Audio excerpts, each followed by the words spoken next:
Mental health awareness. Let's start with some common misconceptions about mental health. Number 1. Children don't experience mental health issues. I asked a couple of my friends to answer some questions about mental health to see what they would say. Can children experience mental health problems? Definitely, 100%. I think they can. Yes. Children can experience mental health problems. Yeah, of course. 1 in 5 children and youth struggle with their mental health. 70% of adult mental illness begins during childhood or adolescence, including depression, eating disorders, obsessive-compulsive disorder, and anxiety disorders. Half of all mental health disorders show first signs before a person turns 14 years old, and 3/4 of mental health disorders begin before age 24. Unfortunately, less than 20% of children and adolescents with diagnosable mental health problems receive the treatment they need. Number 2. Mental illness isn't real. What percentage of Americans are affected by mental illness? I'd say more than half. I think about 90. I would say 85%. 60. About 60, I'd say. 20% of Americans experience a mental health problem. Number 3. You're either mentally ill or mentally healthy. What percentage of people are 100% mentally healthy? I'd say 0 because we all go through maybe not extreme mental illnesses or like things that you have your whole life, but we all go through periods where we're doing well mentally and not doing so well mentally. I don't think anybody's mentally healthy, but if I were to say, I would say 15%. 40? No one. Literally, no one's completely mentally healthy. Even if you're doing well, there's a good chance that you aren't 100% mentally healthy. The U.S. Department of Health and Human Services estimates that only about 17% of adults are in a state of optimal mental health. Number 4. Mental health problems are forever. Can someone with a mental illness ever get better?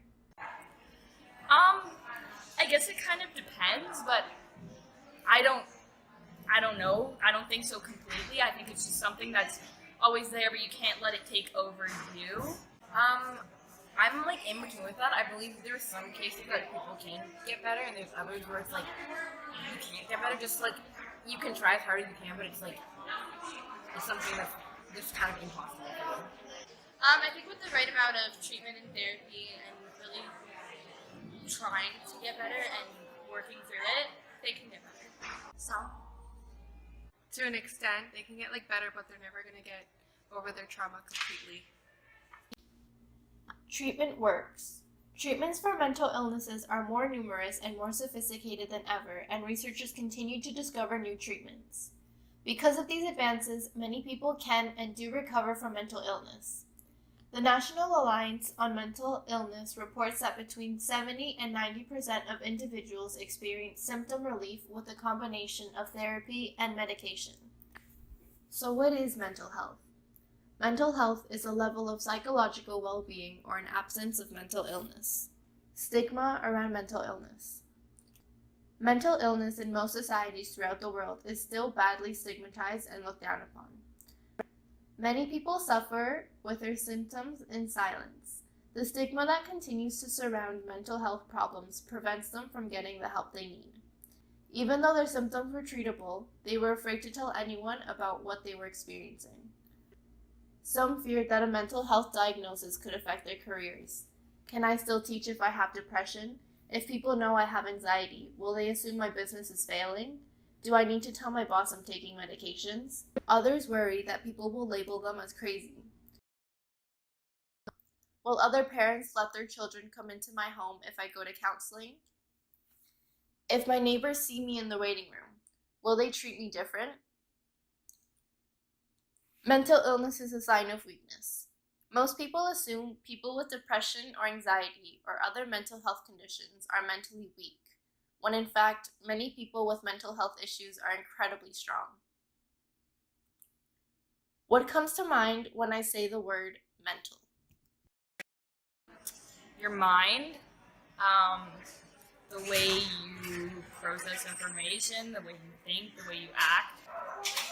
What is screenshot? Like your brain and how you think and how your brain processes things. Not good things. Like what?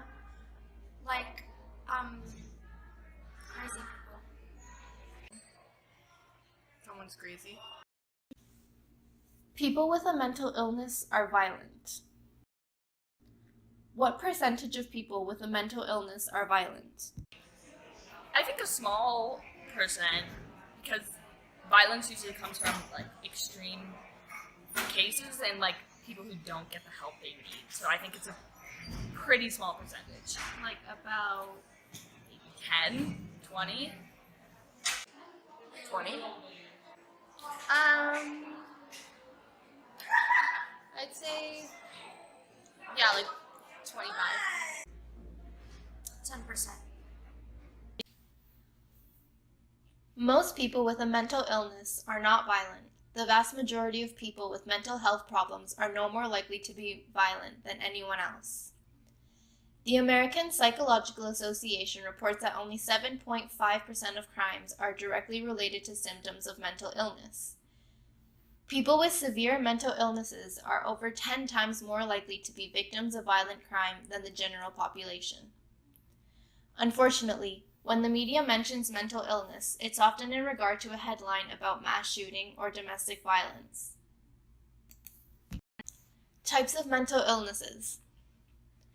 Anxiety is a worry about future events, and fear is a reaction to current events.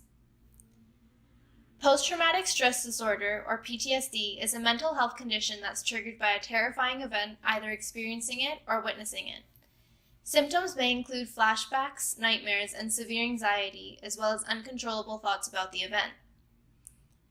Depression is a common and serious medical illness that negatively affects how you feel, the way you think, and how you act. It causes feelings of sadness and a loss of interest in activities once enjoyed. Schizophrenia is a severe brain disorder which affects a person's ability to determine what is reality and what is not. People with schizophrenia are affected by delusions, hallucinations, social withdrawal, and disturbed thinking. Awareness. What has already been done?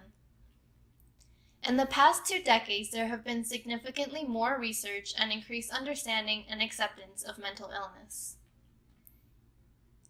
Bell Let's Talk is a program by Bell Canada to promote mental health education, research, awareness, and end social stigma.